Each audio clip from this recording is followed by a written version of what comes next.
What's going on YouTube? This is Versus Loco, the motherfucking Horde Cholo, back at it again with another video. And, previously in my things, I did say I was going to participate in the 31 Days of Horror Challenge. And it kind of clicked that I work too damn much. And either I get off work hella late, try to finish a movie, sometimes get mostly done with it, and then have to finish it the next day. And then where's the time to make the video to do this? So, you know what?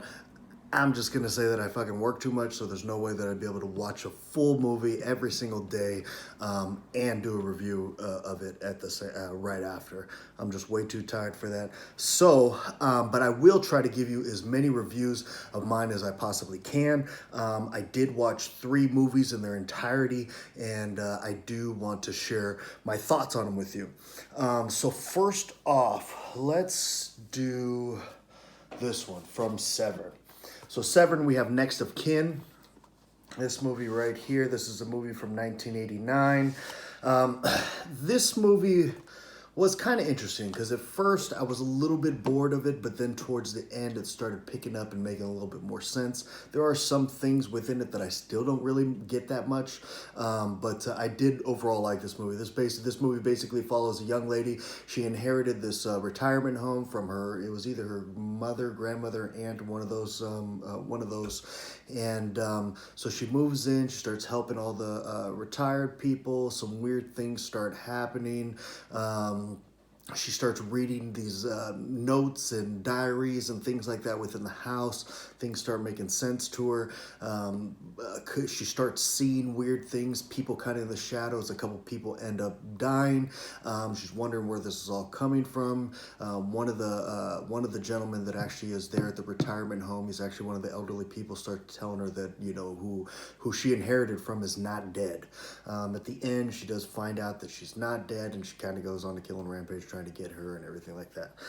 So like I said, I thought the cinematography in this movie was extremely well. They had some really beautiful shots in it. I thought the acting also was very much on par. For a Severin title, I thought it would have a little bit more violence than it did, but the violence that it did had, it was really good and nice. Not ultimately gory, but I thought there was some aspects of the movie that were actually creepy as well. And I like that. I've seen so many horror movies that, it's hard to give me something that's actually going to make me a little bit creeped out. And I'm not saying this movie terrified me or nothing, but there was a couple little unsettling parts of the movie. So overall, I really did like this movie. So if I had to rate it, I think I'd give this one, I'm in the realm of 7 to 7.5 on this one. So that's that one right there. This is Next of Kin from Severin. Love it. Next up, we are going to go with an Arrow title, and we have The Hills Have Eyes. So for The Hills Have Eyes 2, let me get that correct. So The Hills Have Eyes 2, I have never seen this movie before, and I honestly think the first one is a fucking masterpiece, straight up masterpiece. And I've heard nothing but horrible things about this movie over the years, and even currently to this day, even as this release came out. Don't get me wrong, I would have bought it regardless, but when Arrow has these thick cases like this and they do the booklet and everything like that, they're little collector's editions. I try to pick up every single one of them, no matter what the movie is, no matter if I like it, no matter if I've never seen it, etc., etc. But this movie basically follows, at the beginning, it kind of shows the son from the previous movie. He's going to counseling. He's basically, kind of telling the story of what happened. So yes, there are a lot of flashbacks in this movie. There's actually really not as many as everybody claims to be. And yes, there is a dog flashback, which is, it's corny and kind of makes you giggle, but, it doesn't ruin the movie. So basically, group of kids go out riding motorcycles out in the middle of nowhere. They ended up staying in one spot. Come to find out, one of the girls that they're actually vacationing with actually was one of the girls that were part of these cannibals that were out there. She was actually the one that actually saved them, which is kind of weird. I don't know how that happens, how she just all of a sudden becomes a normal person and lives a normal life. But anyway, and a lot of the same characters from the original movies are in it. It has some really good kills. Actually, I kind of want to talk about a kill of the movie, I think, is when the African-American girl gets her throat slit. man, I thought that looked really good. That looked really good. That was cool. But all in all, I really enjoyed this movie. I really enjoyed this movie, and I almost. I don't know. I really liked it. I thought it was a lot of fun. I didn't think it was the greatest movie in the world, but it definitely was a lot of fun. And, this movie and Next of Kin, they're completely two different movies, and I like them for different reasons. But I'm going to have to go on the same thing with this one, either 7 to 7 and 7.5.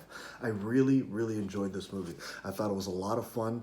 Again, not the greatest movie in the world, concept-wise and everything, but I had a lot of fun with it. I thought it was really cool. So there we go. Hills Have Eyes from Arrow. And also this set is just amazing. Really good one. Really good one. And last up for my reviews for today, I just got this in the mail and I could not wait to crack it open, but I got the Omen box set right here. So it has all the Omen movies, 1 through 4, and then the remake. So with this one, I did, as soon as I could, cracked open the first one. Okay, so I watched the first one the other day, Omen Part 1. This movie was made in 1976. 1976. It's hard to believe that in 1976 that they came out with a movie as amazing as this. I fucking forgot how much I loved this damn movie. This was a really, really good movie. Basically follows a gentleman that is a consulate of America and his wife. They're in Britain, I believe, something like that. And they're having a baby. The baby, I don't know. I don't remember if he actually knows that the baby didn't make. Yeah, I'm almost. But yeah, so he knows that the baby didn't make it, but the wife does not know. So there's a few priests in there and said, hey, look, we have this baby right here. Go ahead and take him, and your wife will never know. It's kind of a win-win. She doesn't get heartbroken off her last baby dying, and she gets a new baby, and blah blah blah. They'll never know. So over the time, that happens.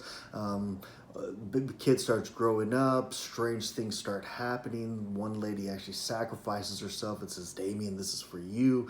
Jumps out of a building and kills herself. Hangs herself. Sorry. And then throughout this time of the strange stuff happening like this, a priest keeps coming to him and saying, hey, this is what's going on. You need to realize it and realize that that is not your son. He is the spawn of Satan, blah, blah, blah, all this stuff like that. Man, it's all done so well. I mean, and then they even said the concept that these people brought this child that is the spawn of Satan into his specific life as the consulate of America is because he's a public figure in politics. So he's a man of power with real power like politics. And once his family dies, then Damien will initially inherit that, and so he's like the Antichrist, but a politician at the same time. And it's just like, man, it's like the whole fucking thought of that is it's brilliant, ingenious. The way that another person, I'm not going to give too many spoilers. Everybody should see this movie, or should have seen this movie already. But later on in the movie, when another person dies, that beheading is just fucking incredible. Looks amazing. Great music in this movie. Great atmosphere. Acting is top notch. I'm really torn between if I like the little kid or if I don't like the little kid. I'm not sure if I almost feel like it couldn't have worked with anybody else, but at the same time, he doesn't seem too frightening. It just kind of looks like an ugly little kid. It's just, regardless of that, this movie is a fucking masterpiece. A masterpiece of a movie right here. Honestly, I'm gonna go out on a limb right here and say that this movie is a complete 10 out of 10. They couldn't have done anything more perfect, and it just amazes me that in 1976 they made such a perfect movie like this. It's just amazing. Complete 10 out of 10. I love this movie, and I'll tell you the truth, I almost want to watch it again. It's a really, really good movie. So if you have not seen this movie, check it out. And if you don't have this box set by Scream Factory, it is a must. Freaking amazing. I got the lithograph also, but I haven't put that up yet. I did start watching part 2. Part 2 is nothing like the first one. I was reading reviews and people said that they love it. I may need to rewatch it. Like I said, I watched maybe 75% of it, and I just was not feeling it. It was boring. It was kind of stupid. And now it's a bird protecting him instead of a Rottweiler dog. I don't know. It just doesn't make any sense. And, you know, I mean, I guess the first one, I was looking at IMDb too. It didn't even look like any of these movies made any money. The remake including. It's just, it's incredible to me. Especially the first one, though. The first one was such an amazing movie. But I'm not going to hold you guys around here all day long. So that's all I got for you. Like I said, I'm going to keep trying to watch as many movies as I possibly can. Throughout October, and I'll just randomly do reviews when I have time of the films that I watch and tell you a little bit of how I felt about them, okay? So thank you for watching. Appreciate you guys, and until next time, I'm out this motherfucker. Yeah, yeah.